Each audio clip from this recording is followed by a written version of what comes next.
Ties Syndicate. Thank you all so much for joining us tonight. This is episode 79. Today we fight for more than a republic. Today we fight for all our brothers back home. Tonight we're going to be covering Siege of Coruscant. Yes, we're finally going to cover it. We've got all the pictures and everything in there, and we're ready to go. We didn't do list building, but we do have the initial scenario.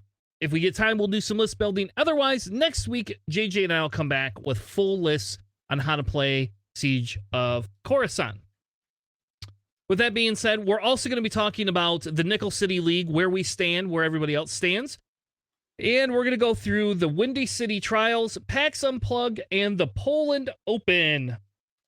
We're going to review top lists and anything else we find interesting there. Joining me on mic tonight is JJ. His Giants tied, but yet he seems to be in good spirits. How are you doing tonight, sir? Hey, you know, at least in football and not in X-Wing, a tie is actually better than a loss. And that's fair. Yeah, in X-Wing, it's not fun. So, yeah, exactly. So, thank you all who joined us this week. We streamed Thursday, Friday, and Saturday games. I had almost picked up a couple of games for Saturday night, and I decided I was going to hang out with the kids instead. And we watched, we started watching, my daughter got into She-Ra. So we watched Netflix. Some of that. And then we've been watching some one? The Netflix one, yeah. And then we've been watching some amphibian show, I don't know what the name of it is, but some crazy weird amphibian Disney show. So the turtles. They're not turtles, they're frogs. It's called amphibionami or something like that. So okay. Yeah, the only amphibians I'm familiar with are the Battletoads. We also did that. My one daughter had not played through Shredder's Revenge, the new Ninja Turtles side-scrolling game. Man, how is it? It's good. It's really good. On normal mode. 3 of us went through and beat it in 2 days, essentially. So nice. Yeah, that's actually been on my list to get and play here because I love the Turtles games. Yeah, and I think your daughter's what, 5? Yeah, she's gonna be 6 in a few months. Yeah, so she's probably old enough. You can always put it on easy, and it's just button mashing and hey, honey, kind of move over to the right. So she's at that age. You can start getting her into those things. Oh yeah, absolutely, 100%. Yeah. Well, to begin tonight off with, what we're gonna do is talk a little bit about NCX League. Team Endgame had a not the greatest week this week. We lost to Team Fox overall. So overall, we are 3rd in the standings currently. Everything will be hinging upon the last Mega Milk CFIS game. That is huge tonight, and we're going to go through why. For those of you who don't care about NCX League and listen to the audio of this, you're welcome to skip ahead about 15 minutes, and you won't have to worry about listening to us yammer on. If you want to join a competitive league next season, next January, NCX League will restart back up and should be pretty much fun. I don't know if Greg's going to expand it if we get more people, how that whole thing's going to work. But I do know that right now we currently have 8 teams and we have had a lot of fun. So it gives stuff to stream. It's fun to watch. It's all extended. And in semi-competitive, so not super competitive, but competitive enough that there is a team that has 2 people that have not taken some time off, and they're going to get to pick which one gets to sit out this week. So and there's another team that has everybody has sat out because of the trades, and they get to also pick. So there will be those things that will affect how this season goes. So to begin with, like I said, here's our standings. Havoc is in a commanding lead 4-1 in the MS division, which I don't know what is the Michael Scott division. Is that, can I just make up my own names for these divisions, or does he have real names for these? He does have real names. It eludes me with the name of that particular conference. I forget what he named it, but it is something funny. All right, so I'm going to go with the Michael Scott division. Because I know the other one's William Hagwood and Michael Scott, William Hagwood, both generic names. Seems like, both could have probably appeared on The Office. So Tinder Gods did not win this week to clinch the bowl berth, and Team Payback crawled back into it. Tinder Gods are up 2 games to Team Payback right now, but they also have tied points. So essentially, it's going to be total wins. Tiebreaker will be games. Second tiebreaker is total points.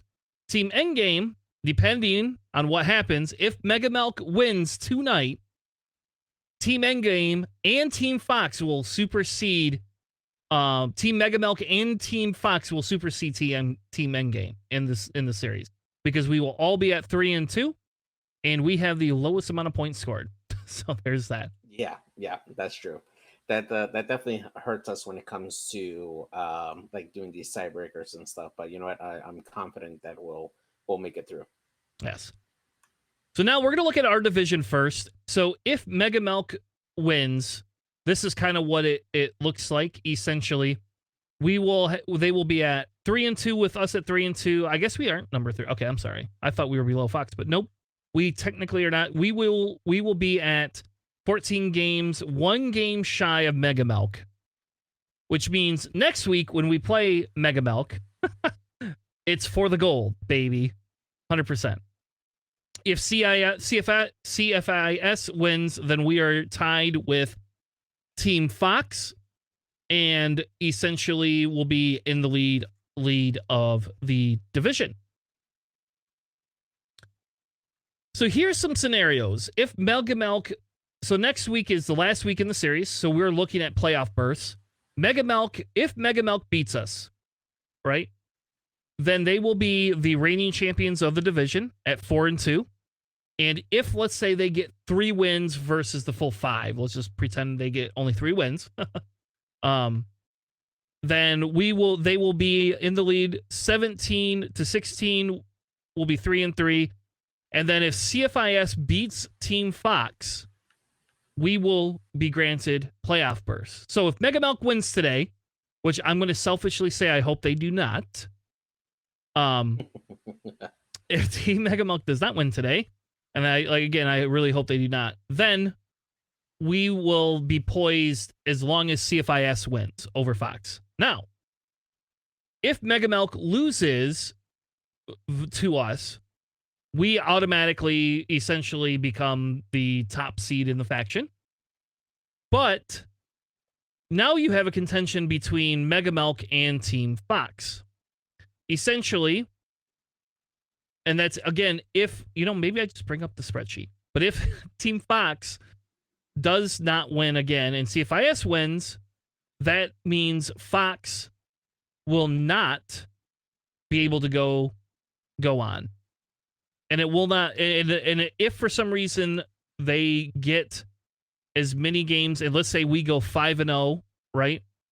Or 4-1, they will tie in games, and then it'll come down to a points tiebreaker for Fox. Now, if Fox wins over CFIS, they immediately will clench the bowl berth. And then whoever wins between Mega Milk and Endgame will clench a bowl berth. So if Fox can 100% win it, and they will be in, and then it comes down to us, Team Endgame and Team Mega Milk. Yeah, definitely. It's been a really tight race between all these teams here. Every match is counted here for this division here. We got a lot of great players on all these teams here, and it's just been one hell of a season so far for the NCX League.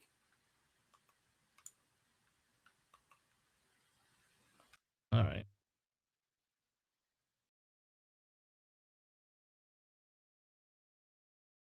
All right. Now, let's get into the William Hagwood, or I'm sorry, the Michael Scott division. This division is even tighter, right? So this division, if we go back up to the top, has already kind of been, to some extent, excited or decided. Havoc will get in only if they get 1 win for the whole week. Havoc must get wins at least one win to get into the thing. So if Tender Gods beat NJO, they will be 5, and they have to beat them with 5 games. And Payback beats Havoc. So let's pretend Payback actually does beat Havoc. Tender Gods have to go 5-0 with that combo to get into the playoffs. If Tender Gods beat NJO and Payback beats Havoc 5-0, then they're all going to be bloody tied. All of them will be bloody tied for first place, and it'll come down to points. Again, which right now technically in the lead is Team Havoc. If Tender Gods lose to NJO and Payback loses to Havoc, then now then Tender Gods will be able to take it, and essentially Tender Gods would have to lose all their games to tie with Payback. So Tender Gods must win one game and have Payback lose to stay in the playoffs. Does that kind of make sense? Yeah. Now we do have an update right now. It does look like the captain, Nick Sperry, has won his match against yeah, that's already in there. Yeah, it's in there. Okay, good. Yep. Yeah, I updated Nick's. The only one I'm missing is the Spider or Manny's versus Manny's list. Yeah. Versus Spins or whatever. Yes. So this is where it kind of sits. If Payback beats Havoc 5-0, then Havoc has to be concerned.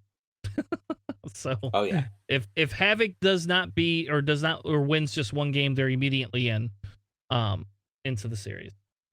So yeah, so very close. Everybody is very, very, very close.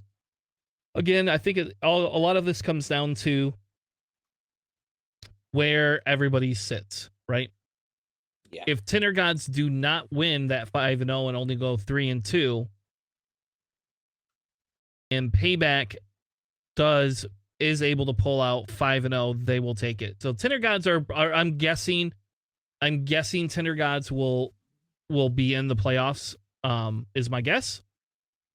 But again, maybe there is some crazy way that Crispy's team loses every game this week, and then it's a race. So yeah, crazier things have happened. I mean, things are never guaranteed in this league. You know, just when you think you're gonna have it all, some wild turns of the dice and events can turn these games around. But essentially, as long as Havoc gets the one win, they clinch it, and then then it'll be however well the Tender Gods can do. Yeah, and the Tender Gods essentially, based on the numbers, the Tender Gods right now are up 2 games.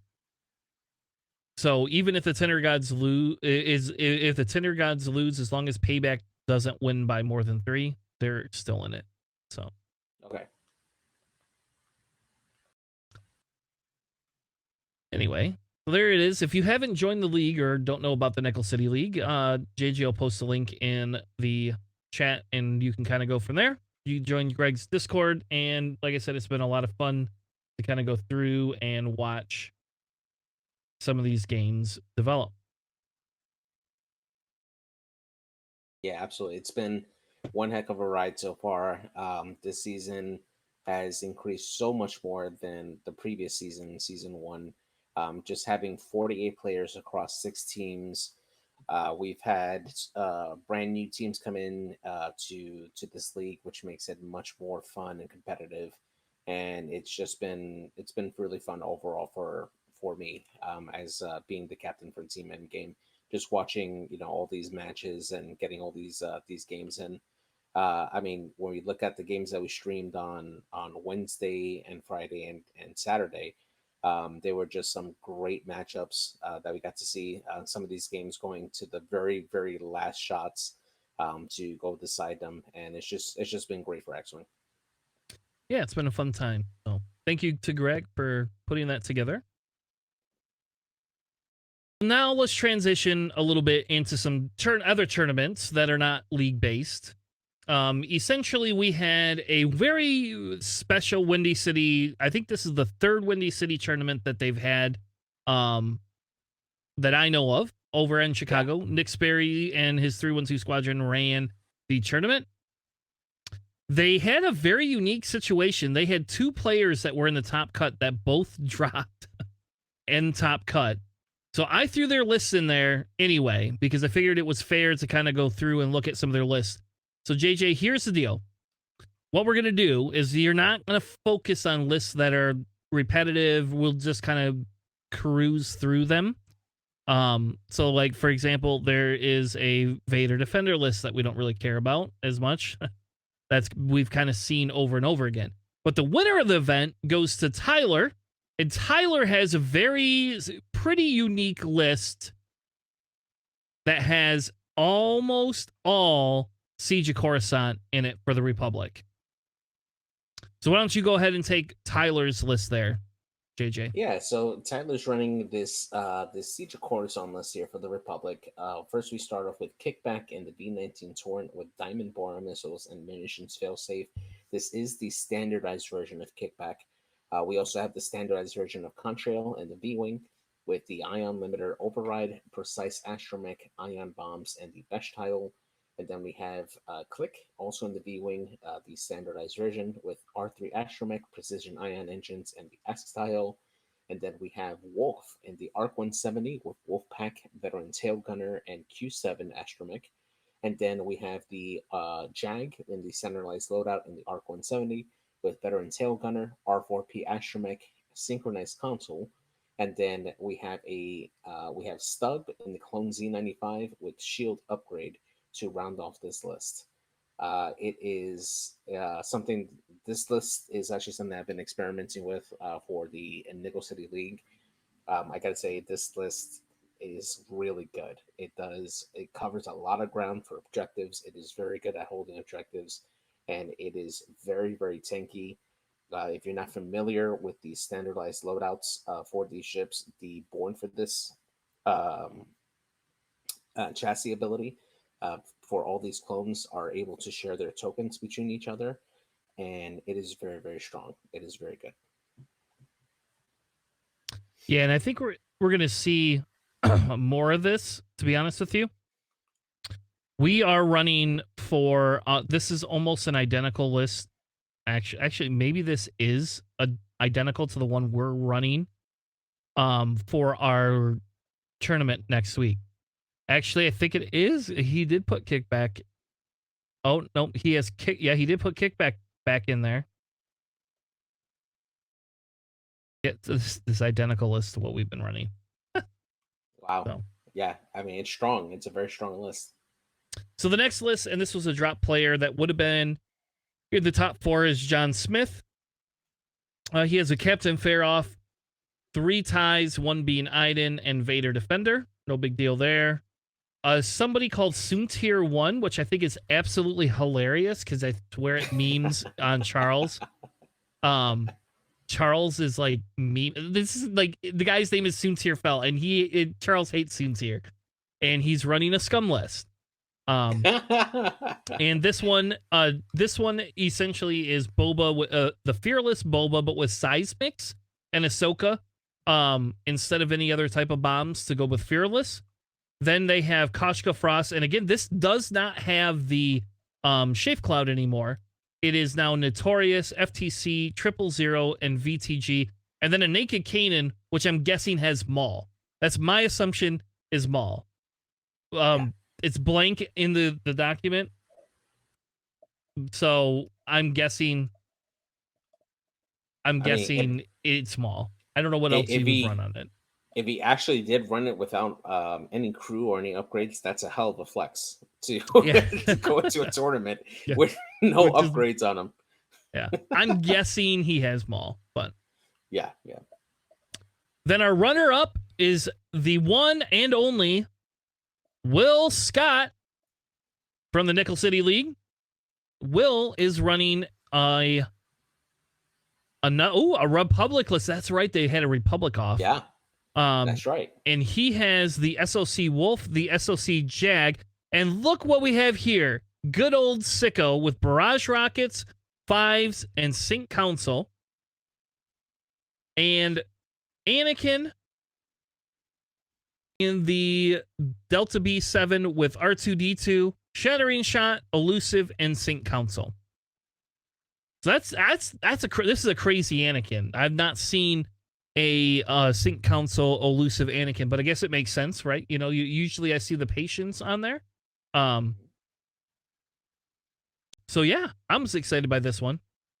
Yeah, this one's actually really good. This actually pairs up very well with the Wolf and Jag combo, specifically because Jag can essentially grab a target lock from whenever Wolf decides to make a shot. Jag can use that target lock if it needs to, and if it doesn't use its target lock, then it can synchronize console with Anakin, so that way Anakin can use it on his turn, and then Jag, if he's with an ARG, can reacquire that same lock again from Anakin, and then if Wolf decides to shoot, he can spend that Jag's target lock on the same target, and then Jag can reacquire it again. So it creates this whole chain of target locks between this entire list. And Sicko also being able to use this along with Barrage Rockets, which is really, really good. This makes this a very aggressive list. Yeah, which is just crazy, right? I don't know. I like this list. I think this is a good version. Again, here we have 2 arcs. I wonder if they're going to increase the point of those arcs. And see, and this gets into that debate too, where we, you know, like, do you really want to do it? Because these are not meant to be standard, right? They're meant to go into the scenario. And so, like, if you increase them, you could screw your scenario up, right? Yeah. I don't know. I mean, they could essentially restrict them to adjust their points for standard play. We've yet to see AMG actually use the restricted list in any way. So that might be an option for AMG to be able to independently control the cost of the ships outside of, you know, like a hard like points update.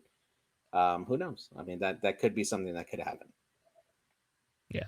Yeah, and Corey, we're not saying the arcs are a problem. It's just AMG doesn't like it when we have a bunch of similar-esque things in a list. So, yeah. And all Republic lists seem to want to run arcs right now. So, yeah, they're very efficient for its cost, definitely. Manny is the next top 4 that we had, and I'll be honest, the second top 4 person that actually played, they didn't have a list in Long Shark, so I don't know what they ran, and I apologize. If anybody's listening and knows what they ran, I'll happily update the doc, but I couldn't find it throughout, you know, the thing for it. So here though we have Manny in a top 4 list with, well, I'll tell you what, JJ, you can go over it. Sorry, I went over the other 2. This was a list that I actually lost to my Nickel City League match. So we have Poe Dameron here, the Trigger Happy Flyboy. He's running Heroic, R4, Astromech, Ferrosphere Paint, Proton Torpedoes, Overdrive Thrusters, and of course the S-Foils. Tally Lintra with Predator, Crackshot, Elusive, Advanced Optics. Zay Versio, the new T-70 pilot with Elusive Pattern Analyzer and the foils, and then Neen Num with Heroic, R4 Astromech Pattern Analyzer, and Integrated S-Foils. And actually, now that I read it, my list was different than I faced up against. But this is a very, very good list here. Zay Versio is an excellent objective grabber. Just her ability to constantly have defensive rerolls on her makes her a very, very good ship to go in to contest objectives and grab objectives as needed. And Tally Lintra also helps out with Zay having an additional die on top of that. If Tally can get that bullseye on that attacker, and it makes that one ship very, very defensive there. Ninam, of course, probably my favorite T-70 pilot, just being able to get in and around a knife fight really well. Being efficient, and Poe Dameron being the hammer in the list with Proton Torpedoes, pretty much always double modding those shots. Really good. Yeah, and I think, you know, now it goes back to like the discussion of, you know, like, here you go. Now we we have a Poe, right? And this Poe could be subbed out for your other Poe, right? You know, you could sub it out for, I don't know, what's the name of the Falcon Poe. Yeah. Oh, yeah, the Falcon Poe. Yeah, that's right. It's 7 points and it has more hull. Yeah, that's true. So, you know, is that a good option, or are we just better off to stay with, you know, the one specific, you know, Poe that we know? I mean, I won't lie and say Overdrive Thruster Poe is good. So, yeah, absolutely. He's definitely very arc dodgy, especially when he gets into the scrum, just being able to maneuver his way around the board, around ships and arcs, and can hit very good. And I believe this, I did find it. I believe this was Francisco. I don't know how to say his last name, so I'm just going to call him Francisco.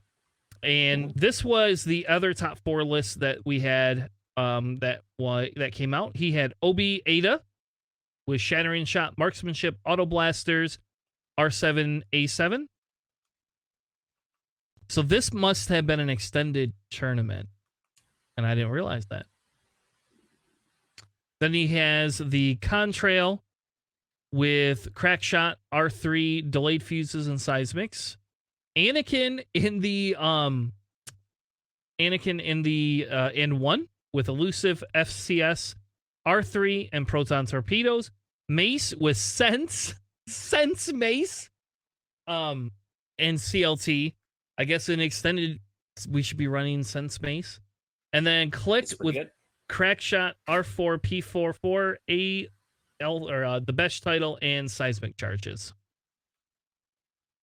Yeah, definitely a very very interesting list. I haven't seen Sense in a while, but on Mace Windu, it is very very good because the Mace can be a very good knife fighter, and being able to do those turnaround maneuvers and get an action with the R4 astromech there, it is pretty good. Yeah, I like it. I think it's kind of cool for that. So yeah. All right, so let's move on to PAX Open. Here's my damn it, Corey's watching. He's doing it on purpose. Did you message Corey and tell him to tune in because Tana has to make a confession? So we finally have an official tournament where Darth Vader Defender has won. It has only literally only taken him, what, almost 12 months now, 10 months to win something? Or has it been a year? How long has the Vader Defender been out? It's been over a year, actually. Yeah, so it's been over a year, and finally Vader Defender wins. So let's go over that list here for our listeners here. So I'm going to pronounce this the way I read it. Phi Karash, the winner here for the Pax Unplugged. I forgot the L. Sorry, Phil. Sorry. So he's running Darth Vader in the TIE Defender with Malice, Juke, HLC.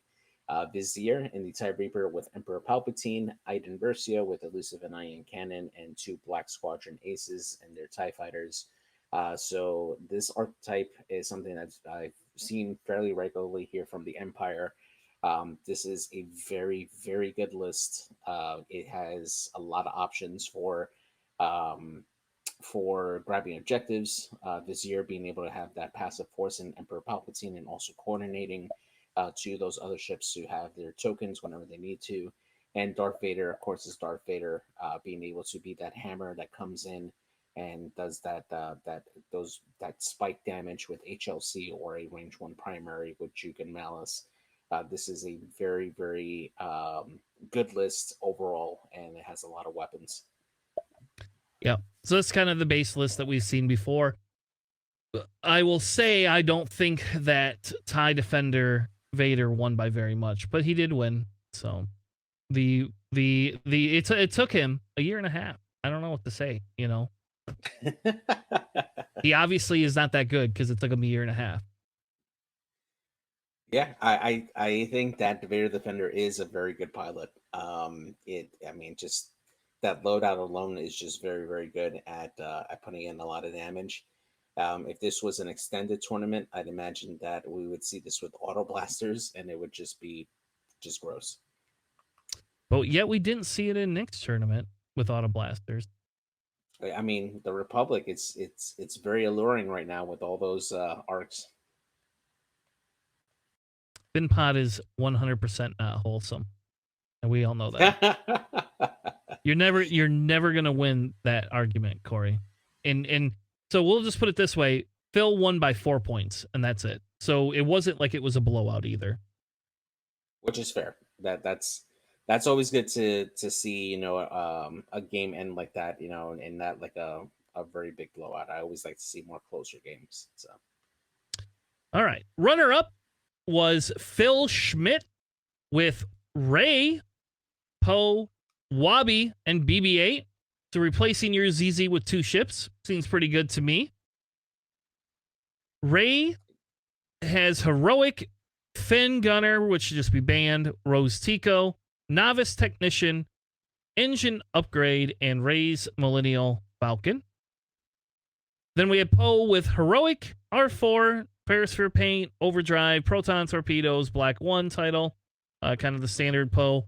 Then we have Wabi with Starboard Slash. There we go. Look at that. And Perisphere Paint.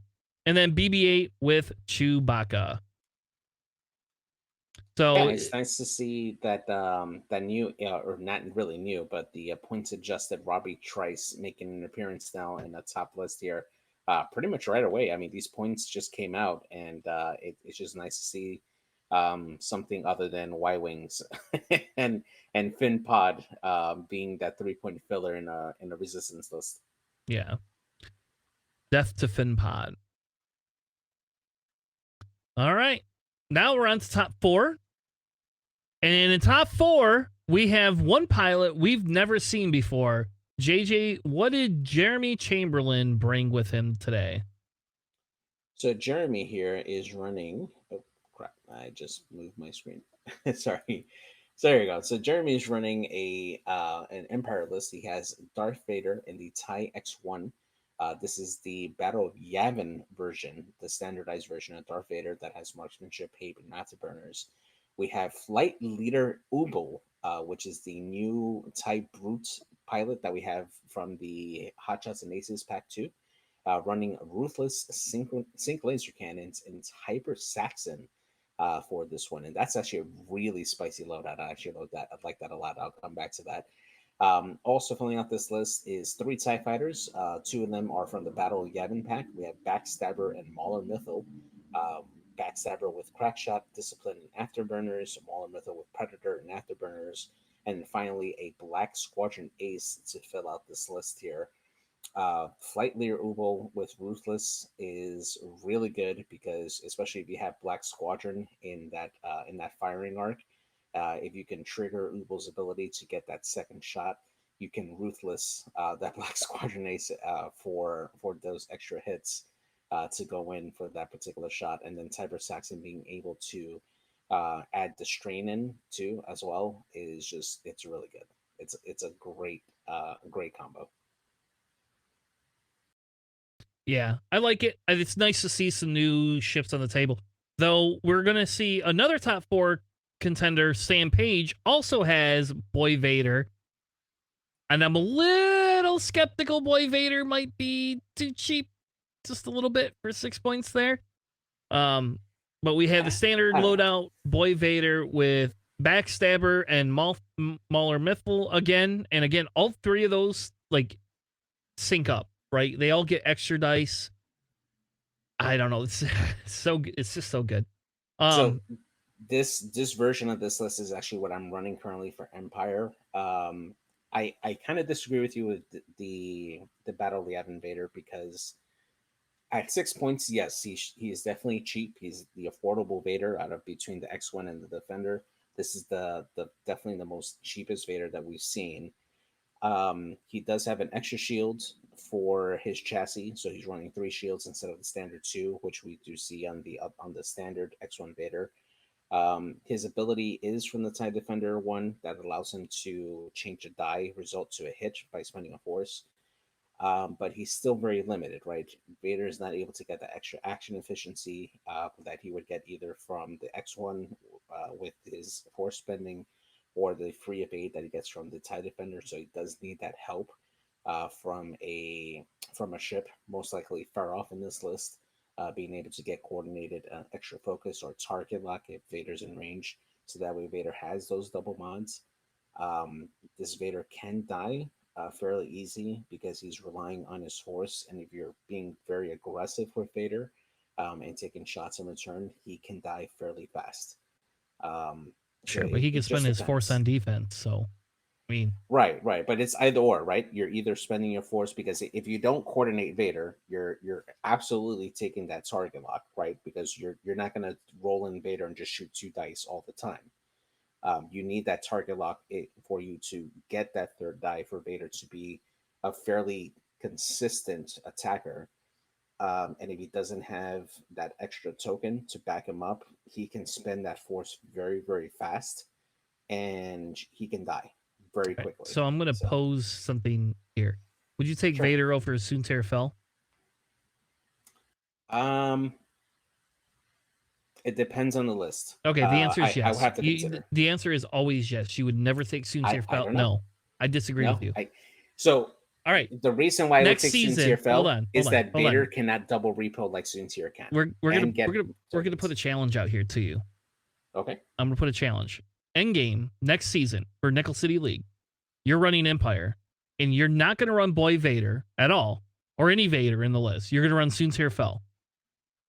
You can use anything else you want, but the one rule, you're going to run Soontir Fel. And I want to see you go at least 4-2 with Soontir Fel. I won't be able to hold the same faction the entire season. Well, you can if nobody changes. If I change, I have to change everybody in the. I know. So you don't change anyone. Team. You just got to draft perfectly, JJ. No, I can't. I can't involve the rest of the team if they get locked into a faction and they no longer want to do that. I can't do that. All right, so fine. You have to win all 3 games with Soontir Fel in it. That's fine. I'll Vader. accept that challenge. All right. I'll absolutely accept that challenge. No Vader pilot. I won't do that. That's fine. No Vader pilot. You're killing me. No Vader. I'm telling you, no Vader. No Vader pilot. No Vader. Period. You don't get to run. No Vader pilot. No, you. No, we're not going to go. Pilot. I don't want to see Vader in the list because the conversation about Vader pilot is what we're talking about. You can't extend it out into Vader crew all of a sudden. Right. I'm not too worried. I don't think you're going to run you're not going to run 15 points of Soontir, and I don't think you would do that. Soontir who? Vader? And Mornaki or Rack. I guess it's 14 points, but I can run them on Farof or not Farof, Vermeil. No, you can't. Okay. You're going to put... Fine. You put 5 points into Vermeil and put Vader on him. Go ahead. Yeah, you automatically generate Vermeil's ability. They have to get rid of a green token or suffer damage, and if they don't have anything, I'm going to Vader you, and then still have that extra mod on offense. That's it's actually really good. All right, that's fine. You have to win all 3 games, though. Fine. Challenge accepted. I'll do it. And if you draft me on your team and we lose, then you have to trade me to a winning team for whatever it costs you. There you go. We're gonna really up the ante on that one. Ooh, okay. Because I don't want to join your team and then you lose all 3 games because you fucking ran Soontir Fel at 6 points. When we all know Soontir Fel probably should be 5 points. Can you imagine if Soontir Fel was 5 points? You could fit him into this list instantaneously, couldn't you? That's probably why he's at 5 points.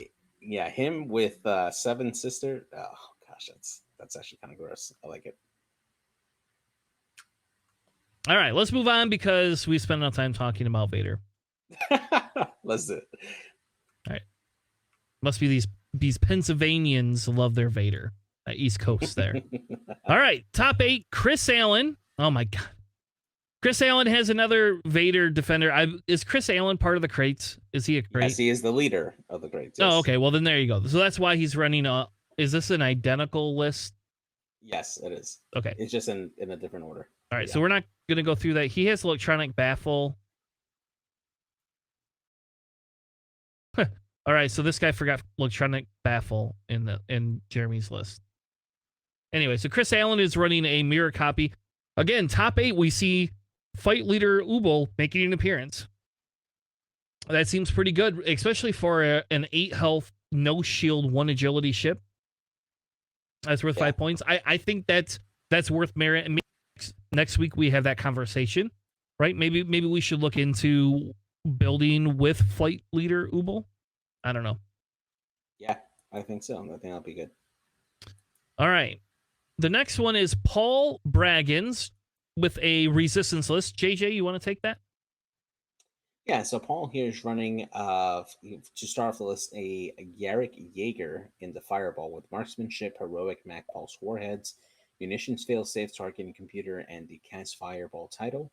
Num in the T70 with heroic pattern analyzer R2HA. Then we have Tim and Wexley in the T70. This one is running heroic advanced optics and the R68. Then we have Zay Versio with heroic M9G8. And then Merle Coben in the A-Wing with heroic and electronic baffle to finish out this particular list.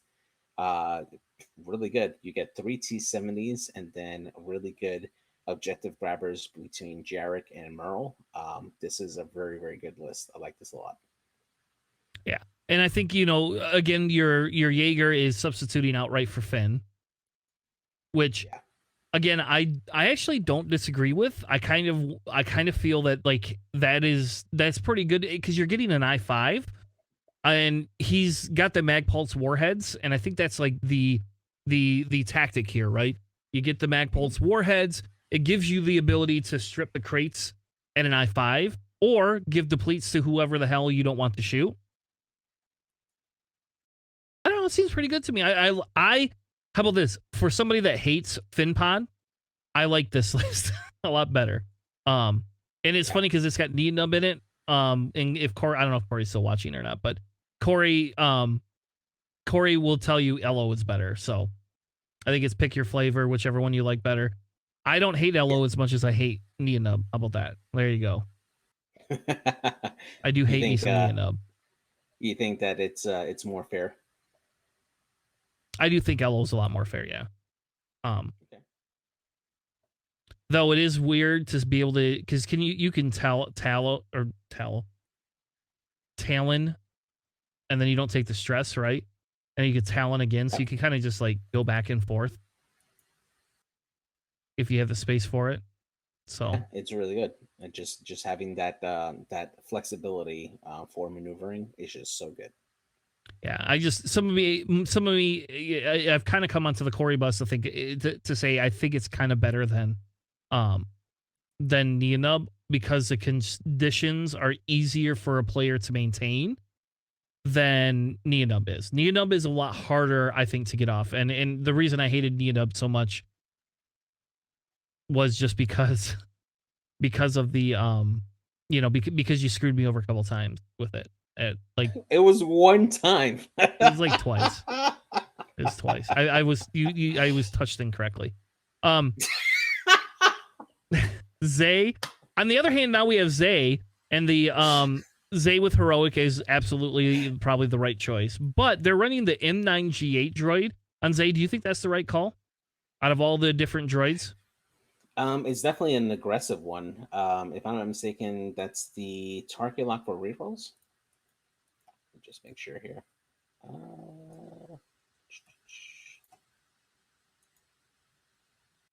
Yeah, I mean it's easy for turn 1 for you to just target lock a friendly with Zay, and that way they can have passive rerolls on that. So it's actually not a very bad call at all for Zay to have that. That just helps out the rest of the list. Corey says he likes pattern analyzer better. That makes sense. I mean, I think it's one for all for one. I don't know if that droid, because what's the other one that allows you to get the bullseye shots? Oh, that's that R2HA. Is that what it is? No, I believe that one ignores. Hang on, I'll pull it up here. R2HA is while you defend, you can spend your lock on the attacker to reroll any number of your defense dice. So it's a defensive droid in that way. But the one that you're thinking of is the R6D2, something like that, or R6D8. That's the one that if you have a bullseye or you get rerolls for every bullseye that every friendly that has that defender in their bullseye, so that way they can get rerolls that way. That's the one I'm thinking of.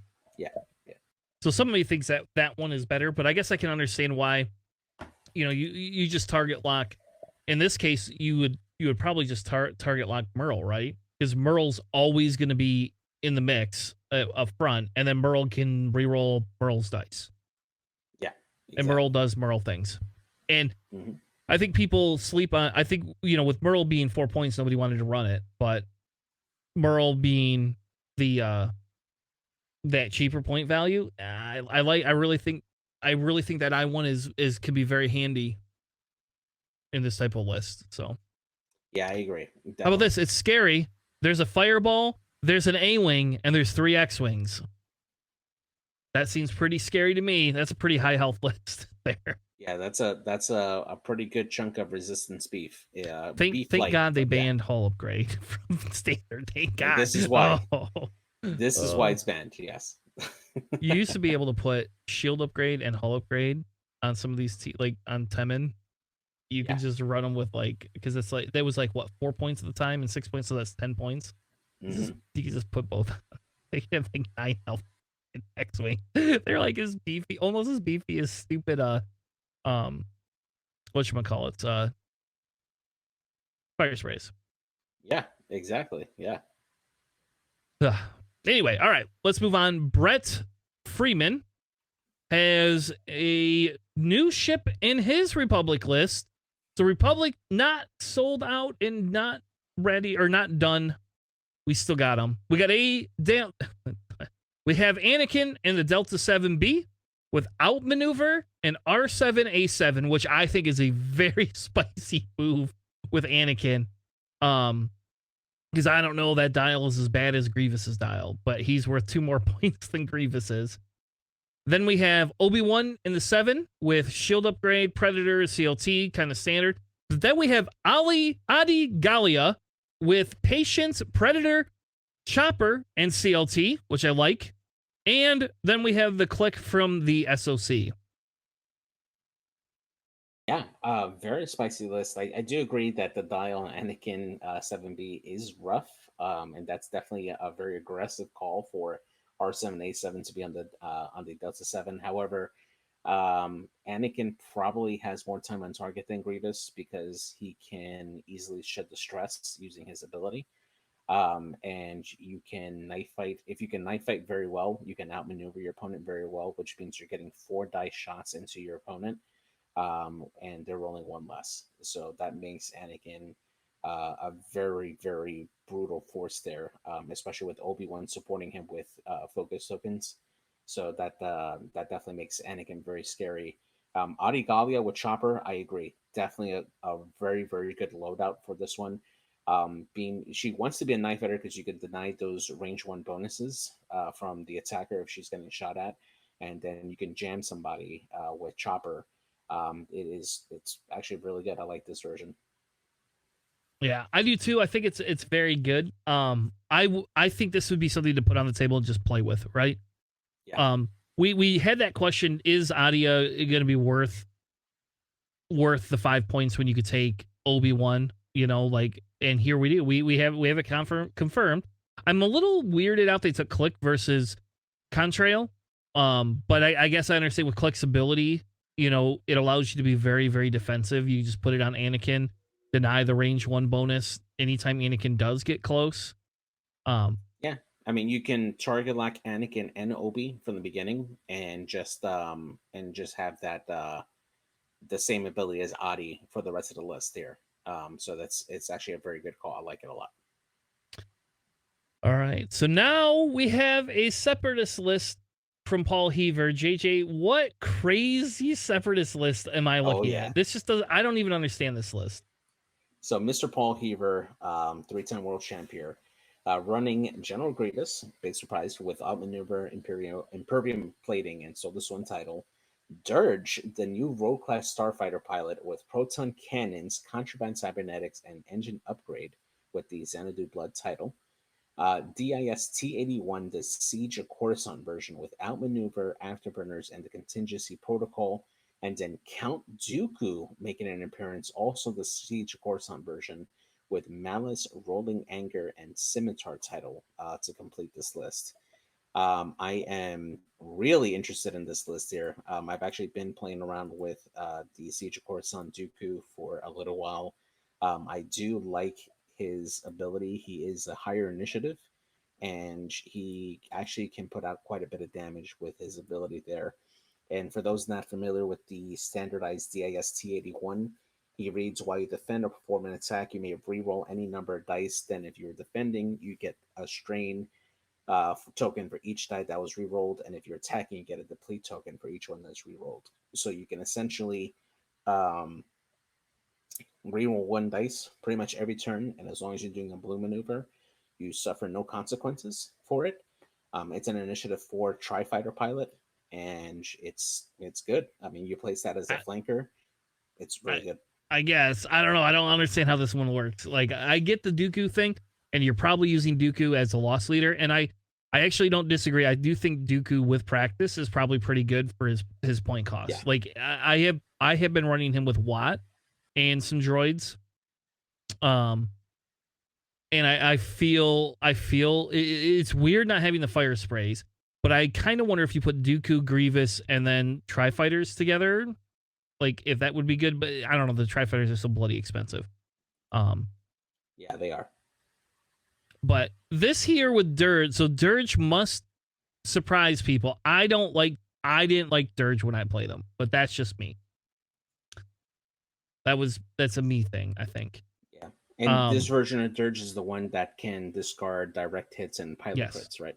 Yeah. Yep, which did not show up in any of the cards I had. So, just saying. And by the way, if they overkill you, so let's say they deal you you have 7 cards. If you still discard 2 of them, you still die. It doesn't matter. Just so you know. like, you don't get to take the extra direct hit card away.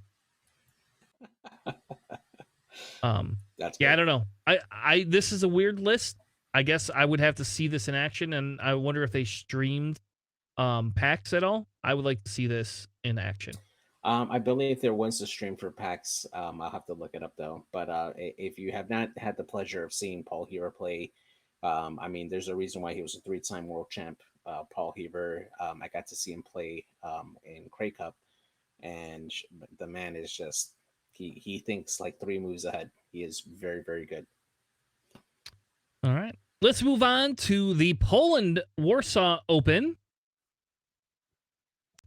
Here we have Fawn, who I thought quit playing X-Wing. If I remember right, I thought there was a whole rant that he went on. It was like a whole thing about how he wasn't going to play X-Wing anymore. Am I correct in that? I think so, but it turns out, Battle of Yavin must have brought him back in, or in this case, Siege of Coruscant. I don't know. He only has the one Siege of Coruscant in there. He doesn't have any Siege of Coruscant. What are you talking about? He has nothing. Well, he's playing Republic, but yeah. But no, he's running a Republic list here. He has Obi-Wan Kenobi, Elusive CLT Shield Upgrade, Anakin Skywalker with Crackshot R4P17 and Shield Upgrade, Contrail with Crackshot R7A7, Delayed Fuses, the Besh title, and Proton Bombs, and then Hawk and the Lat with Dedicated Agile Gunner and 7th Fleet Gunner to complete this list. A very good 4-ship list. Contrail that I5 objective grabber in this list if he needs to, and just able to go out and grab objectives when you need to. Hawk just being able to provide Anakin and Obi with that extra firepower with the 7th Fleet Gunner. It's a very good list. Yeah, and look, he took it all the way. Maybe it's not Fawn. Maybe it's Bohan. That's who it is. Oh, Bohan Lee. Yeah. Yep, Bohan never Lee. mind. Yep. All right. But look, he took this one all the way to the top. Still, Republic still does really well. Now, this was 2 weeks ago, so I don't know if they had the Siege of Coruscant stuff in there or not. Most likely.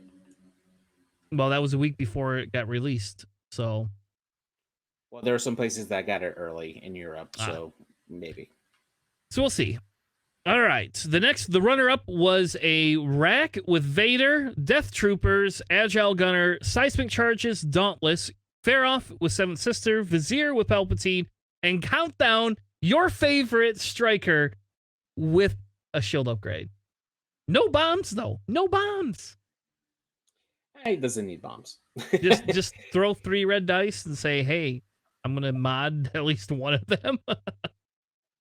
Yeah, and if you take a look at this, you could easily add Soontir Fell to this list and win 3 games in a row. It's easy. you I don't know what one in there is 6 points, my friend. There is not.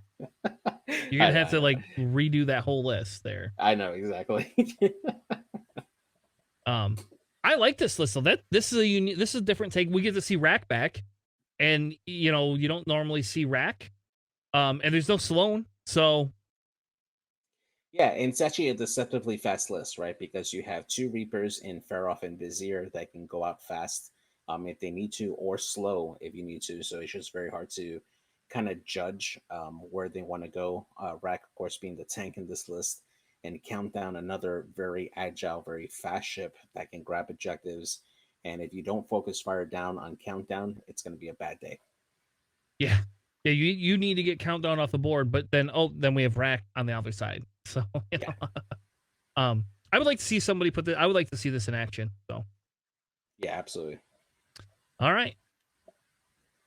The next top 4 I duplicated somehow. So why don't you go with the first one? Yep. So the first top 4 is Marius Krasicic, and forgive me if I butcher your name. He's running the First Order with Kylo Ren, Hate, Proton Torpedoes. I believe that is the silencer Kylo Ren. Then we have Commander Malorus with Cluster Missiles, Ember with Proud Tradition and Pattern Analyzer, Scorch with Shield Upgrade, and then the TIFO Longshot with Proud Tradition and Pattern Analyzer to finish off this list here. It's nice to see Ember make an appearance here in a top 4. It's a TIE BA interceptor that we haven't seen in a while, and it's nice to see him in the list here. Yeah, I agree. Ember is actually one of my favorite ships to fly in FO. I know it's not super competitive, but it is probably one of my favorite actual ships to fly with it. So yeah, absolutely. There's your Kylo Ren. If you shoot me, I get my force back. If I shoot you, I can spend all my force because I don't care. I don't know. That's an aggressive Kylo Ren right there. It is. It really is. Yeah. All right. The next one is Aliware with a scum list with Boba Fett, Fearless, Proton Bombs, C, Slave 1, Ahsoka Tano, Veteran Tail Gunner. Using Slave 1, that must be the Separatist Slave 1, because I thought the other one was banned. Yeah, that's correct. That is the Separatist Slave 1. It does give you that Gunner title, so yeah, that has to be it. Which is surprising to see that over Marauder. Yeah, I mean, it's a different loadout, but yeah, it's still good.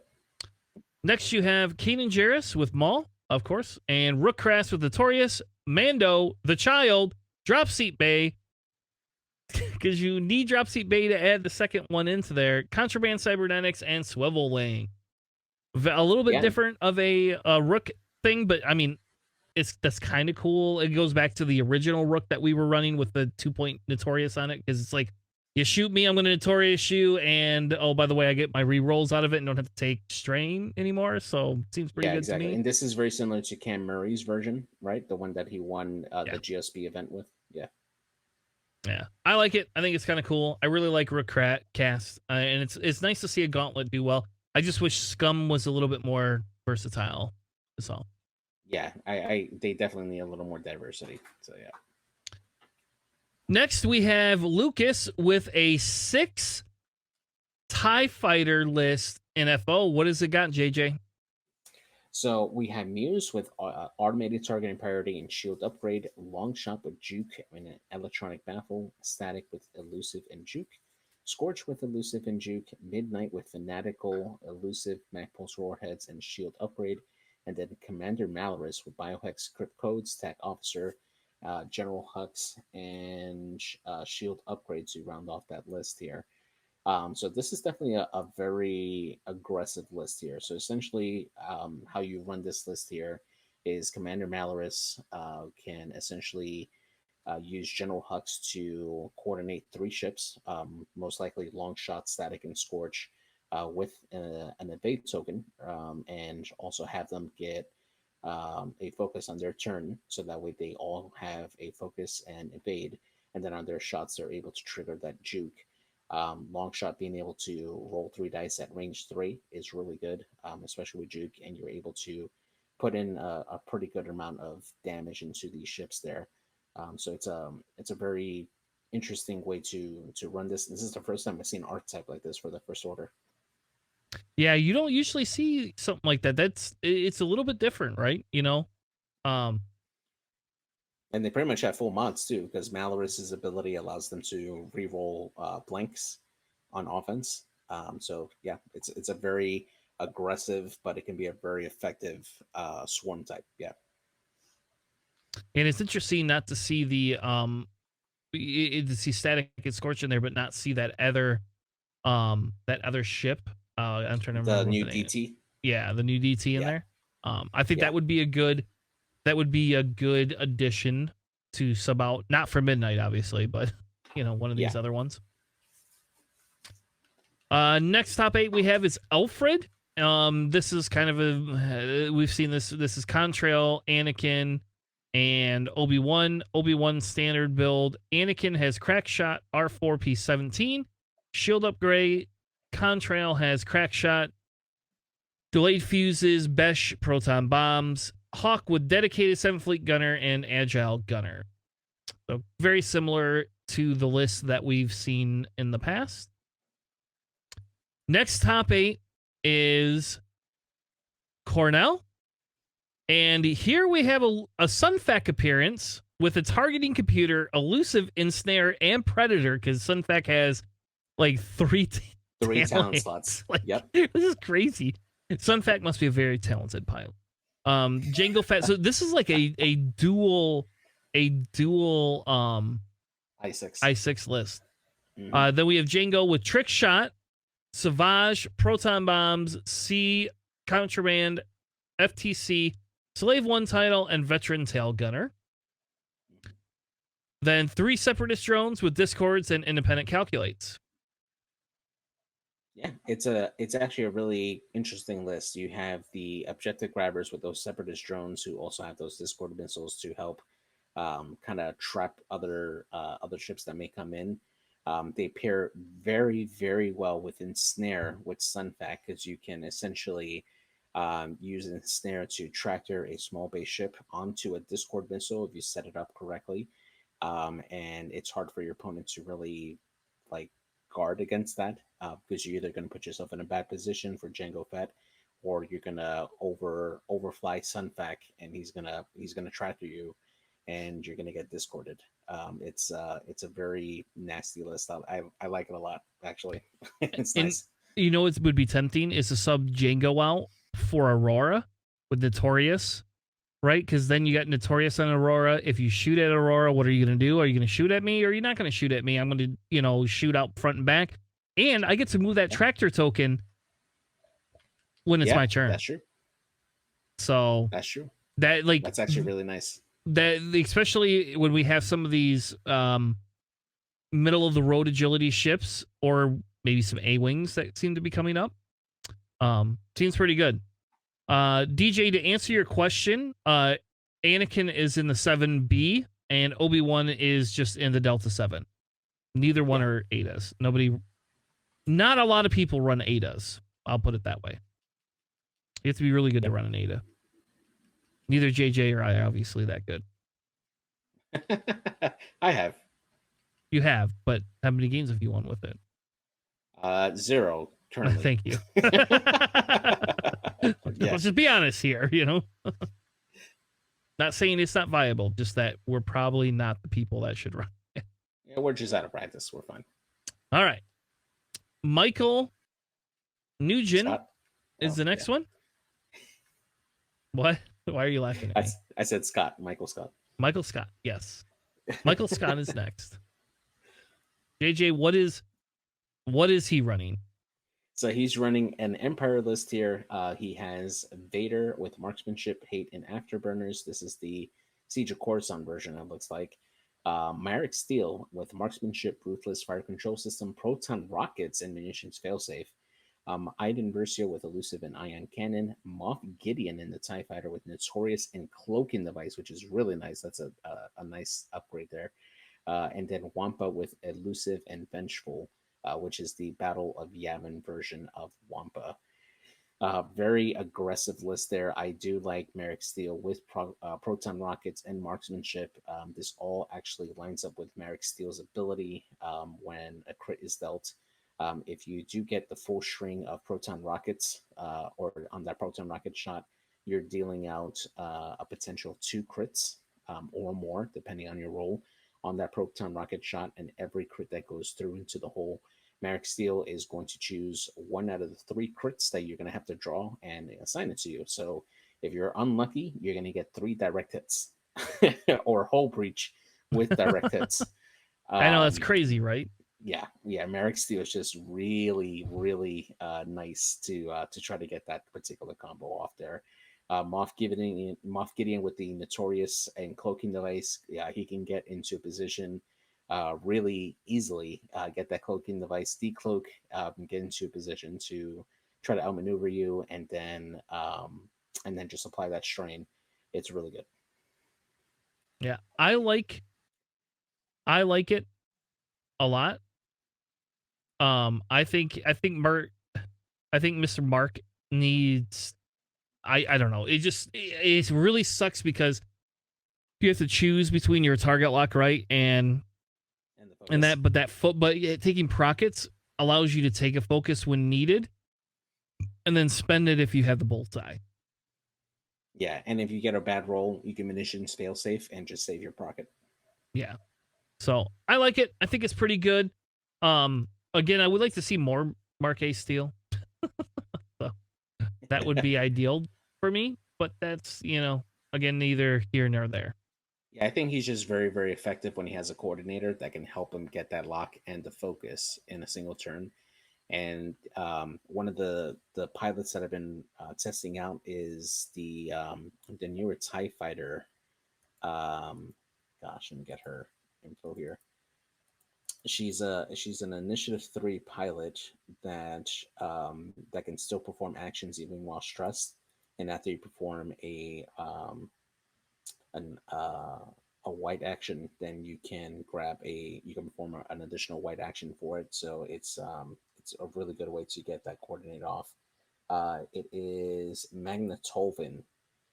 It is really, really good. It's after you gain a stress token, you're able to perform a white action, so you can actually put on squad leader on Magnetolvin, so she can coordinate another ship, and then after she coordinates that ship, she can gain like an evade token or focus token as needed, and you have enough to add in an HLC or tractor beam onto that particular ship, and it's a 3-point call ship. It's a really nice pair when you don't have enough points to invest in, like our TIE Reaper.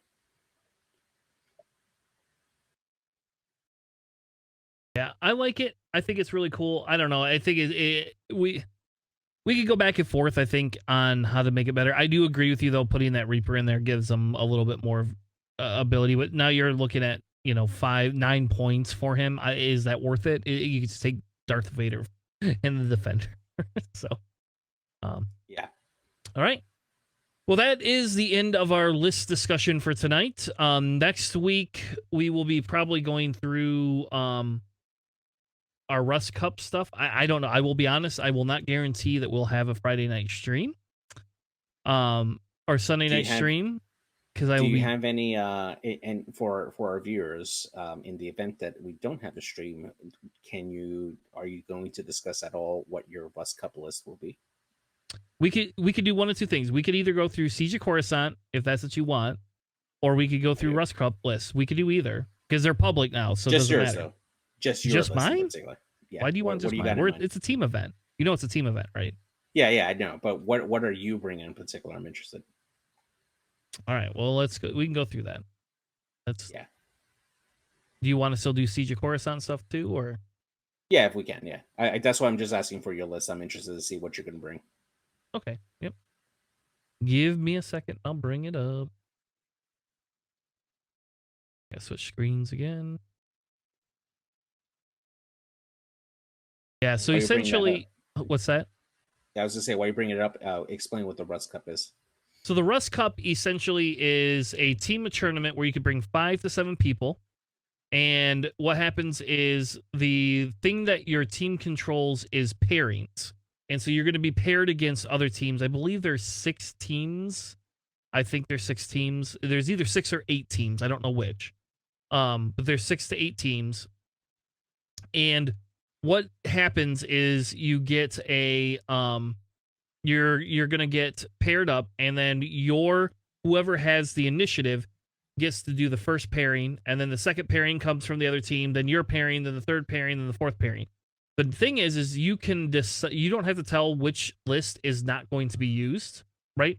So like we could use I don't know, we could use CIS, FO, Resistance, Rebel, and Scum, and then all of a sudden they start the pairings, and the last pairing that they have could be really bad. So we just say, hey, our Empire list is really good at everything, or our Republic list, which you all just saw earlier, is really good at everything. So therefore, we're just going to give, it that, right?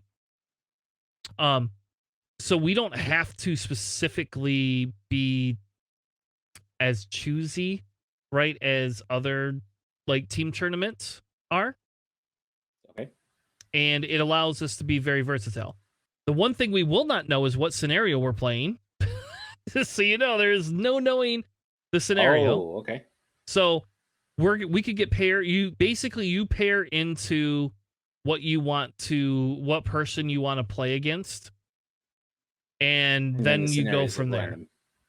Okay. The other caveat is you cannot have duplicate unique upgrades, and that includes pilots. So like you can't fly Ahsoka in an A-Wing and fly Ahsoka Gunner Gunner. You can't do it. That's illegal. Okay. So same thing with like Savage, Oppress, and Maul. Okay. Yeah, that's even worse because I lost Savage. Wow. I do not get Savage at all. Yeah, that's rough.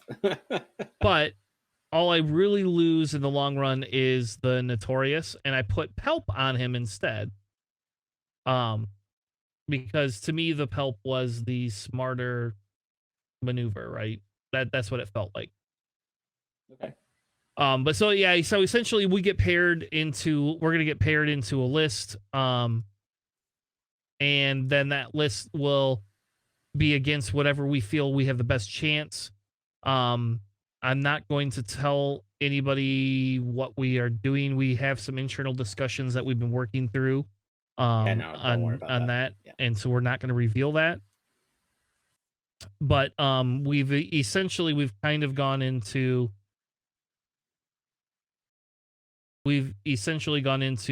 what we want and how we want to do it. So talk about your list. Like what how did you arrive on this list, and like what made you decide on this?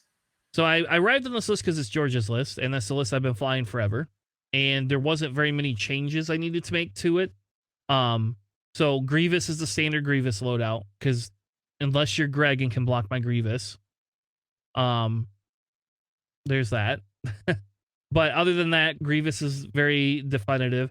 I chose the bombardment drone because that's what I'm used to flying.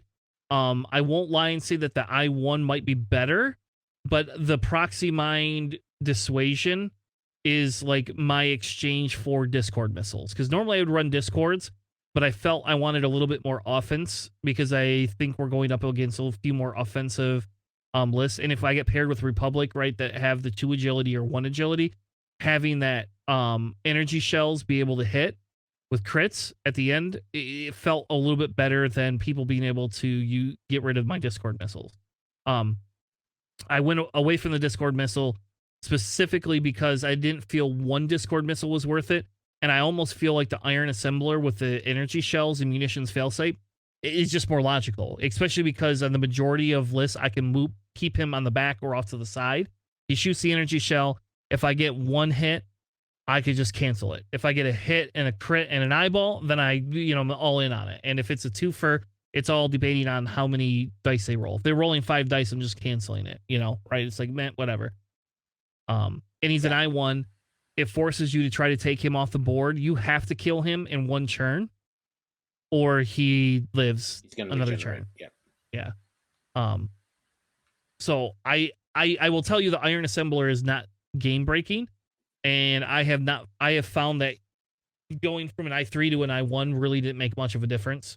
Like, I have only 1 out of like 5 or 6 games I played not been able to shoot with him in a turn. So, and when somebody spent 3 shots into him, I didn't really feel bad because that was 3 shots that Aurora and Django were not taking. So like, it was like, that's pretty good. My fire sprays take 3 shots, so I'm happy about that. Yeah. You killed a droid. Good job. It was worth 2 points. Yeah. I know why people hate seeing these, but I went anyway. That's kind of what I went with the droids. Obviously, DFS81 for the for the ability. There's no reason to take a generic when I could just take him. Like, there you go. He's pretty simplistic. I was considering a Holocron droid, but I will tell you, DFS81's ability has gotten me out of enough situations. Like, I will spend the calculate to roll the crits down if it's like a hit crit. I will always spend the calculate no matter what. It's not even a question. It's like, I don't care about the offense. I just want him to live 1 more turn. Yeah, because you get more out of those ships, like controlling objectives, just to ensure that it just lives on and grab another point. You essentially you make up for its points at that point. Yeah, and essentially, like, the bombardment drone is kind of the same way. If I have to do like a scramble objective, you have to pour all your energy into one ship, and I usually have 3 other ships pointing back at you. So even if you have 3 ships pointing at him and could take the bomber off in 1 turn, I've got 3 other ships that are going to shoot into your ships, and you've just ignored them, and you wasted 3. So I think I found that the bombardment drone is my middle piece, right? He's my knight that is either the extremely aggressive knight bishop combo, if we want to throw back to Chesswing, or he is a full-on knight and he does nothing but take objectives and threaten you with proxies. And if it's at range 3, I'm getting 3 dice and I got 2 calculates. I don't think about offense with him at all. And that's why I chose him, is because I don't think about the offense piece of it to try to take a ship out. I see him as consistent damage, objective getting, and if you are crazy enough to let him get close enough to you, you're taking proxies. And I will 100% take that opportunity. I will run into you and take 1 calculate just to drop a proxy on you. That's how much I like proxies. Yeah, and then Jango Fett, the only difference in my normal Jango Fett is I had to get rid of Savage and go with Palpatine, which I'm not like super sad about, because I could pass out the stress. I could spend it as a coordinate if Jango has a shit shot and I have a bomber that has, and I did this the other night. I had a bomber that went in for an objective, scrambled. Jango is over here on the side. Jango has like 1 shot, but nobody's shooting at him. I spend the force to coordinate a double calc to the stupid bomber, and now my bomber's got double calced and he took a scramble action. I mean, win-win. If you still take him off the board after that, all right, fine. Like, so's life, I guess. And so, yeah, and my Jango is treacherous on it because I didn't know what else to do with the 2 points. I find if I put Predator, I get angry at myself that I don't get Predator off. So I just found that treacherous is just here. It's there if you have a bunch of ships and you're shooting at me and I can strain one of them. That's all I care. I don't typically strain my own ships at all. Yeah, especially if they go for the Jango block. It's just easier for you to get that off consistently. So yeah, because I could go in with Jango and joust 2 or 3 ships, like, and bump, or get within even at range 1 and take my reinforced token, and then I still have my Palp for giving the stress out. I have Palp for just the defensive mod, and on top of that, with a Jango Fett, with that, when I'm in their range 1, next turn I'm guaranteed to get a VTG. Like, it's guaranteed. I almost, if you and me have 2 or 3 ships at range 1, Jango's getting a VTG shot. That's why I don't put Contra, because when I put Contra, then I'm tempted to 4K, and then nothing happened. Yeah, exactly. And then the thermals are just there, because it was debate between thermals and prox or proton bombs. That's fair. And I don't know, I just felt thermals. I thought thermals would benefit me more, even though I lost the notorious rerolls. I think thermals benefit me more personally, just as a deterrent. So yeah, there's my list. Nice list, man. I hope you do well in Rust Cup with you and your team, man. Yeah, I hope so too. We, like I said, we have a fairly decent team going down with us. Everybody on our team has made cut in one tournament or the other one, and in fairness, the last tournament that we had, I think 5 out of 7 of us all made cut. I'm trying to think. Zach, Sean, me, Brendan, D, and Matt. 6 out of 7 of us made cut in the last tournament we were in. Wow, so that's awesome. Yeah. Yeah. So Corey got screwed. He got paired against. got paired against us. So this tournament will be the first tournament our locals get to go together and not have to get paired against each other. Like now we don't have to worry about that at all. So that's awesome. All right. So you ready for a little bit of Siege of Coruscant? Let's do it.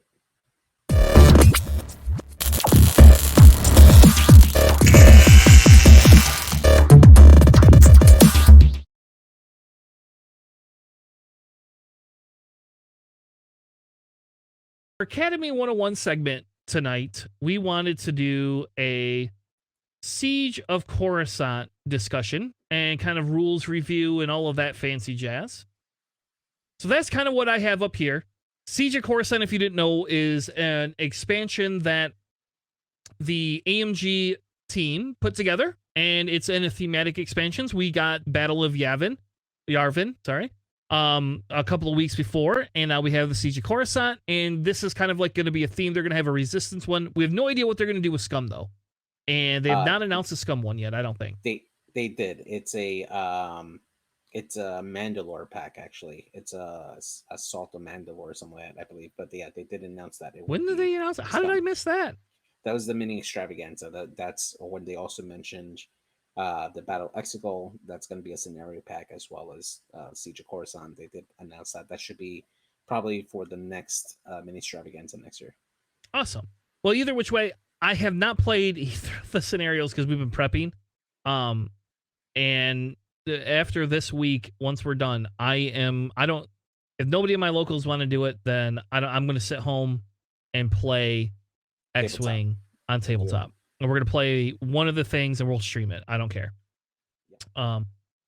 So Siege of Coruscant, the Confederacy of Independent Systems has launched a massive assault on the Republic capital of Coruscant. As part of their plot, Grievous has captured Palpatine and is holding him hostage aboard the Invisible Hand. Republic forces have been deployed to fight off attackers, and Jedi starfighters are moving in to attempt a rescue on the Chancellor. And I feel like we need that guy that does the Clone Wars overlays to do it. Like that's narrator. What AMG should have done. Is they should have invested in that and paid somebody to do that. Like I could just hear it in my head now.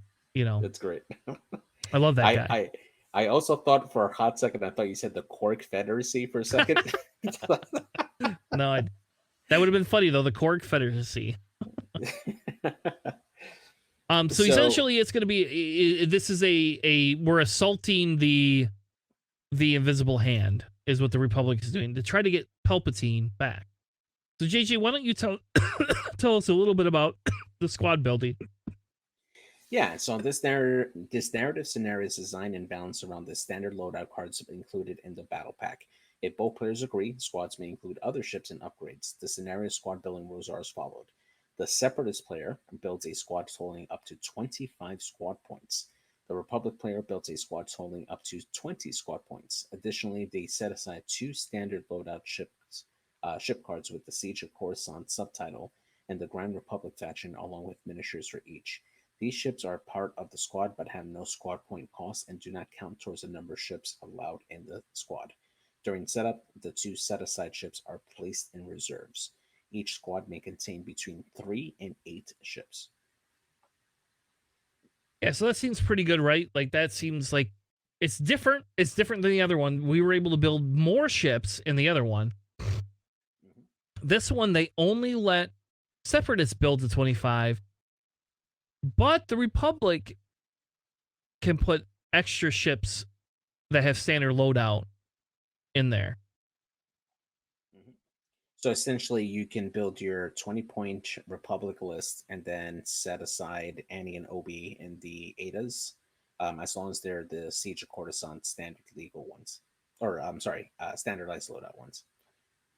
Yeah, so that seems pretty good, right? Like, that seems pretty cool. So essentially, it's a... You're going to have... the most expensive Siege of Coruscant ships were 5 points, right? Or 4 which points? Is Anakin. Anakin is 5, right? Yeah. So you could put your Adas in there. And essentially, you could almost have a 30-point squad. 29 if you're going for the maximum amount, yeah. Isn't there 2 5-point Adas or no? Only one? No, because Obi is 4, and so is Shakti. All right, so there you go. So 29 points. So it's still pretty good. You're actually getting 4 more points than your counterparts are. So then they have deployment, right? So obviously we have the Separatist side and the Republic side. And in the corner, the very corner, is the invisible hand ship. So they're forcing you to come in here and get the ship. So now think about it. How are we going to get all these Separatist ships to just stay around here? Like, they don't have any rocks. Where's my obstacles? I can't sit around. Well, if we go down to the scenario setup, we can actually take a look at the setup here. So the play area is on a standard 3x3 map. You get 4 debris clouds that you can place on the battlefield there. And then we place the invisible hand token on the board as shown on there. Now, how big is that token? Have you been able to measure it? Is it like a 2 straight on each edge? I think so. It's a 2 or 3. I have a picture of it. I have a picture of it later. I didn't think about putting a template by it, though. That's a good... I could run upstairs and get it if you want. It's all right. No, don't worry about it. It's my kit's in the house. It's just upstairs. All right. Well, if you go do that, I'll go ahead and read the place obstacles and place forces that are here. All right. I'm going to go grab it. That's a good question. You made a really good point. I'm going to go grab it. I'll be right back. Go ahead. So placing obstacles in player order, players take turns choosing an obstacle and placing it into the play area until the 4 obstacles have been placed. The 4 obstacles must be placed beyond range 2 of any board edge or beyond 1 of each other obstacle and beyond range of the invisible hand. So very similar setup to like a regular game of X-Wing, except that the invisible hand acts as a fairly large obstacle and you can't place any debris clouds around it there. Now, during the place forces setup here, the players place their ships into the play area in initiative order from lowest to highest initiative, using player order as the tiebreaker. The Republic player places their ships within range 1 of their edge, just like a standard game, and the Separatist player can place their ships within range 1 of their edge or within range 1 of the invisible hand. The Separatist ships that are equipped with the landing struts, grappling struts, or the struts override or strut lock override may be placed overlapping an obstacle anywhere in the play area. If they are placed this way, they are equipped with the landing struts or grappling struts flipped, so they upgrade on the open side. So that means that if you do end up running a list with the customized vultures or hyenas that have the struts, you can actually deploy them on those debris clouds that you placed on the board. So you can actually, as the Separatist player, have a little bit of an advantage by deploying those ships in an area where you want. If you're worried about the Republic player coming in on the flank, you can place that debris cloud with those struts, those strutted droids on those debris clouds, so that way they can come in and attack sooner rather than later for those incoming Republic ships in there. So that is definitely an option for how do you set up those forces there. Now, the victory condition for this one, the Republic player wins immediately if they successfully complete a rescue mission, which we'll go over in a bit. And the Separatist player wins immediately if all the Republic ships with a force charge have been destroyed. So it doesn't count if you kill all the clones. It just matters if you take out the Force players or the Force pilots in this particular scenario. And at the end of the 12th round, the Separatist player wins if the Republic had still not boarded the Invisible Hand. And hence, that's exactly why list building is huge for Republic in this one. Yeah. Because if you only put one Force user in there, you're out of luck. Yeah, not going to have a good day. Yeah. So this is the size that it is. Wow, that's huge. Yep. That's a 2 straight. Wow, so it's a 3? It's not quite a 3, but pretty close. Just under a 3 straight. Okay. And is it the same size on all sides? Yes. Oh, wow. Wow. No, it's, I guess I see. It's a little bit different. One is a little bit longer. The length of the ship is a little bit longer. Okay. Unless that's a misprint. But pretty cool though. I've had this in my kit for 2 weeks and nobody's played it with me. And I own enough of the stupid separatists that are in my thing. And this 100% is one where I'm going to have Dooku in there, right? Dooku is like a must, I think, to have in there. Yeah, I think so. And Grievous. Yeah, like that should be one of the requirements. You must take a Count Dooku in some form or way, and you must take a Grievous. That'd be great, actually. Yeah. Not as thematic, but it's good. All right. So now let's talk about scenario rules. A scenario feature is a type of marker that is placed into the play area to facilitate scenario play. Scenario features are objectives but cannot be removed, attacked, damaged, locked, or destroyed unless specified in the scenario. The invisible hand represents the docking bay entrance of the capital ship. The Republic player must destroy the shield generators and board the ship to rescue Pelp, which you don't know. I guess you don't know it's Pelp yet. So, there is a tracking card for the invisible hand that details the shield ratio of the invisible hand.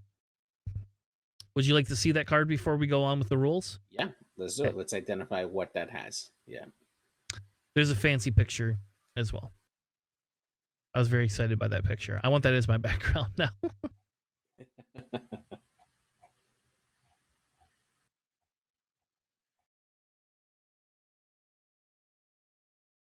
Here it is. Hangar Bay, the invisible hand. 15 shields and no agility. During the end phase, if the scenario feature has any active shields, recover 1 inactive shield. Like, so it regenerates. This is like Epic, by the way.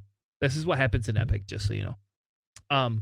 While you defend, if you have no ion tokens, add 1 evade result during the neutralize step.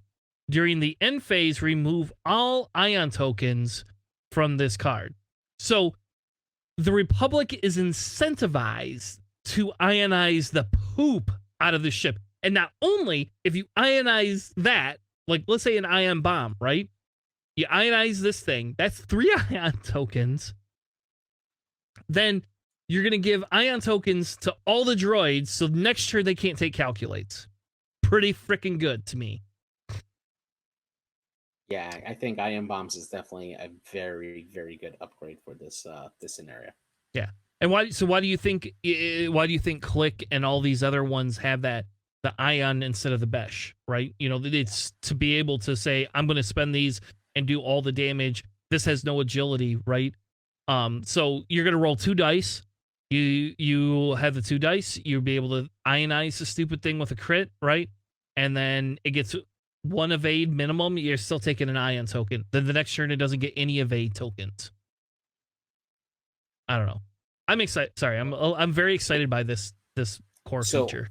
As I understand it, right, the turn that it gets the ion, it can't use that ability, right, to essentially have that auto evade. Yeah. But at the end phase, it loses all ion tokens. Yes. Okay. Yeah. So if you drop one ion bomb, ionize it, the whole turn it has no evade, but then next turn it gets an evade back. So essentially, if you're shooting 3 dice into it, you're getting, your one of those is automatically canceled. You know, it would be really good on this particular scenario as well. Aura Sing. No, actually, no, you can't because it has to be 2 enemies. So never mind. Yeah, that does not work. No, JJ. No. I was thinking if there was like a Plo Koon version that you can like swap out tokens for other people. Stop! That's horrible. Actually, if you can ionize yourself and then use, no, never mind. Oh gosh. All right. So the rescue mission. While the invisible hand has no shield, the Republic player may attempt a rescue mission. After fully executing a maneuver, if a Republic player with force charge is overlapping it, and it is not stressed, it may gain 1 disarm token to gain a rescue token. At the end of the end phase, remove all rescue tokens from ships. Rescue tokens cannot be removed or transferred by any other game mechanic. At the start of the end phase, if there are 2 ships with rescue tokens overlapping the invisible hand, the Republic player wins. At the start of the end phase, if a Republic player with a rescue token is overlapping the invisible hand, the Republic player rolls 3 attack dice. If there are any crit results, the Republic player wins the game.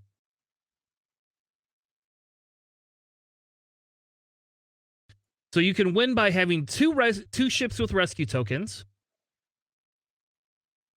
You can win by having 1 ship with a rescue token and rolling attack dice and getting a crit.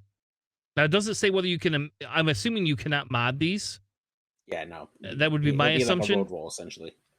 Yeah, like I think people are going to try to use that, like that droid on a ship to do it, but I don't think you can. Yeah, absolutely.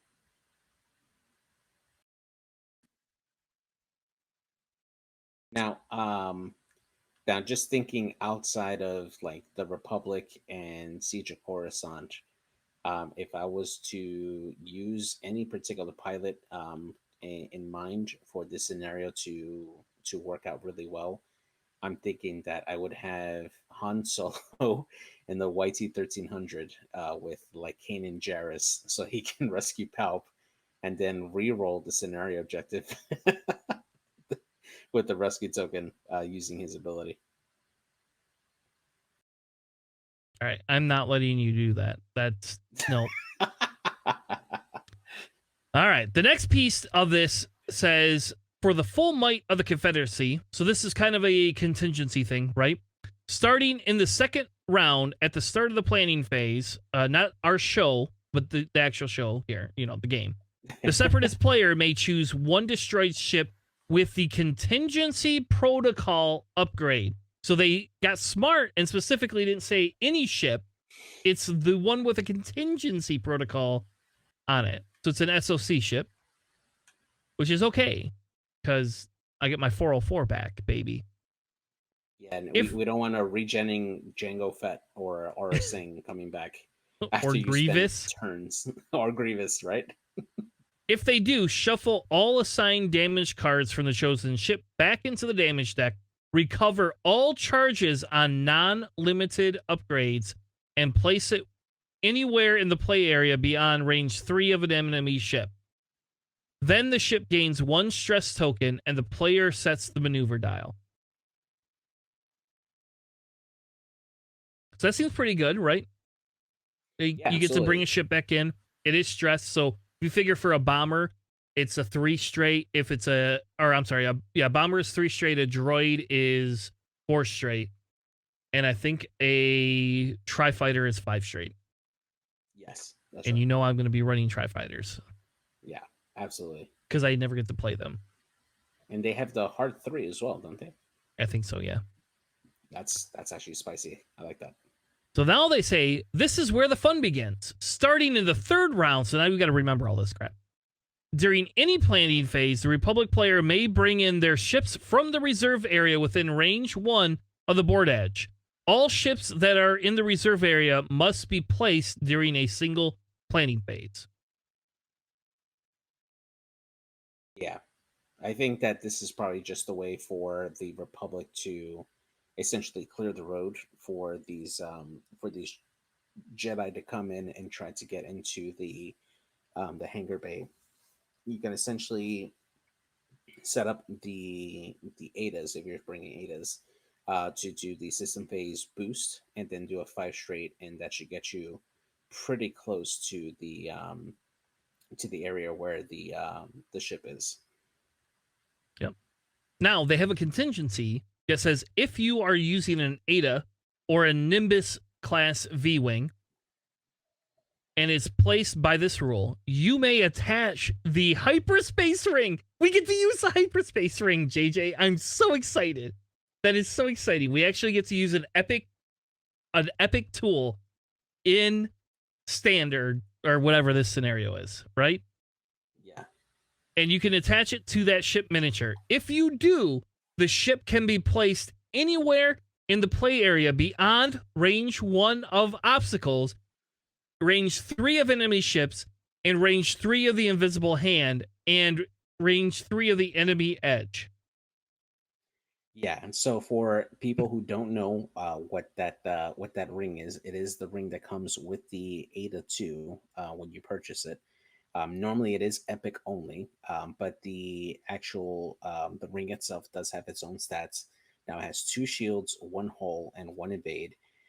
The wording on the hyperspace ring, it says you can dock 1 Delta 7 Aether Sprite, an ADA, or a V-wing.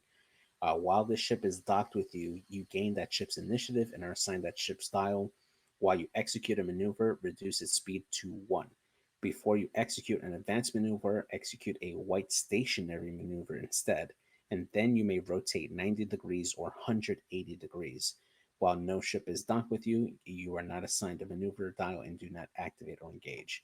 So this essentially makes this do all those turnaround maneuvers. It basically turns into like a mini U-wing, essentially being able to rotate without taking any stress. Yeah, and it has 1 agility and 1 hull and 2 shields. So does it add that to your? Does that add that to your ship? No, I believe it is separate, but I'm not sure. I'll have to read up on it. I'm not sure if it does add on to it. I believe it's just the ring itself by itself. Oh, so because it would essentially stay stationary once you detach. And that's right. And you're just detaching, and it doesn't do anything other than you can fly back to it if you wanted to. Mm-hmm. So it's kind of silly. I'll be honest, it's kind of silly, but it was kind of fun. I don't know, like, I like that. I think that's cool that they're using something AMG created that we haven't been able to use because not a lot of people play Epic. And like, this is something, to me, this is something really cool. Just personally. Yeah. I like it a lot. All right. And then there's the final artwork. Right there. We can go through all the cards, but it kind of seems silly too. Yeah, we can do that for next week. Yeah. So, I don't know. I'm excited. That is our Academy 101 segment on how to play Siege of Coruscant. If you would like to, we are going to be list building over the next couple of weeks for this scenario, and you are welcome to post your lists. I created a Siege of Coruscant. I just didn't create the threads for everything yet, but I will be creating threads for Siege of Coruscant for you to be able to create your standard list, is what we're going to call them. So if it's a Separatist or a Republic list, we're going to call them standard, and custom lists are going to be anything that is outside of those two factions. I will create those 2 threads this week, and you're welcome to post your lists in there. We will be reviewing lists just like we did with the Battle of Yavin. And yeah, it'll be fun. Like, we're gonna do that piece of it, just the list building next. Also, they could be for, if you're making lists for this, they could be any faction. Just let us know whether or not you want them to be light side or dark side, so that way we can review them under that scope for your list. Yes, that would be very beneficial. Yeah. As a side thing, JJ and I, so as we come into the Christmas season and we start to have some time off a little bit more, we are going to do Battle of Yavin and Siege of Coruscant on TTS once they're in there. So I think the Battle of Yavin is in there. Yes. Siege of Coruscant might not be yet. It's not in yet. But we will be doing those. So if you would like to play, so essentially what we will be doing is towards the end of December, around Christmas time and things like that, we're essentially going to take 2 people per side. And we're going to run a list. So you won't have to worry about setting all 10 dials or all 8 dials. We'll have 2 people on 2 people. If you would like to, and you have an interest in that, make sure you let us know. We have a community stream channel, I think is the name of it. If you would like to do that, maybe I'll put something up in there and you can react to that for a role. I've never done this before, so but maybe I'll put roles in there if you would like to be a part of that. The only requirement that we have is that you have a decent enough mic so that way, like, we don't have to hear the kids, telling each other to go F off in the background. That's all I care. Other than that, I don't really care that much. Like, you don't have to have a professional podcast thing, blah, blah, blah. I will probably just personally take it and stream it, and it'll just be kind of a free fall. We are not going to treat it like a professional thing. It's just going to be all of us having fun, talking through things. I'll adjust people's audio levels. I might even just bring Discord audio in so nobody has to have a separate link. So if you are interested in that, look for that this week. I will make those things happen, and we will figure out how to stream that over the next couple of months. And maybe we'll try to do something where we do like a community thing once a week, or I'm sorry, once a month for one of these different types of scenarios with our channel. So yeah, absolutely. And stay tuned as the new year comes in. We'll be having new events for Planning Phase Syndicate coming up. There's stuff in the works here for next year. So we'll be happy to, we're excited to share those as soon as we can iron out some of those details, but just look forward to more events by Planning Phase Syndicate. Yep. Well, thank you for coming to our Academy 101 talk on the Siege of Coruscant. We will be going over lists at the next one, and when I make those videos public, they'll be, we'll mesh those 2 videos up together. That way everybody will be able to kind of see it. If you have spent time on our YouTube page recently, I have added all of the Chess Wing stuff to YouTube. I have also added all of the Battle of Yavin stuff. So I have, right now I'm doing an Academy 101. I have a main playlist with all of the stuff. I have a Chess Wing one, and then a Battle of Yavin one. And then I'm also going to have a Siege of Coruscant one. And when we get the new Exegol stuff and all of that, we'll have those in there as well. So if you want to check out any of the videos just by themselves without having to watch the rest of the podcast stuff or figure out what episode they're on, head over to those playlists. We have all of them wrapped up in a nice, tight little bow. With that being said, thank you for joining Planning Phase Syndicate. We'll be back next week, Sunday night. Most likely back next Sunday night, 9 p.m. Eastern, probably with a shorter show. Yeah. I don't know. We don't know. We haven't made travel plans yet. That's not till tomorrow for our Rust Cup. So I cannot guarantee we'll do a show, but we will do a show next week. It just might be later on during the week. We might do one Tuesday or Wednesday night if I can't get one in on Sunday, or maybe even Monday night. Maybe we'll do one Monday night and just compete with GSP. But we will be covering our Rust Cup next week to some extent. Again, it's going to be really hard to cover, I think, because we're not in Long Sharks or any of that stuff yet. So I don't know how I don't know how they're doing all of this stuff. I'm just the guy that plays the games. Corey's the guy that owns it all. So yeah, eventually down the line we'll have enough equipment to actually stream the games live and bring that all to you guys. So All right. Well, thank you for joining us. We will be back on Wednesday streaming some games. And if we don't have any league games, JJ and I will be just messing around and playing games together because I need practice for Rust Cup. Otherwise, we will be streaming all the games that we can get our hands on. But anyway, thank you all. Have a good night, and we will see you next week. See ya.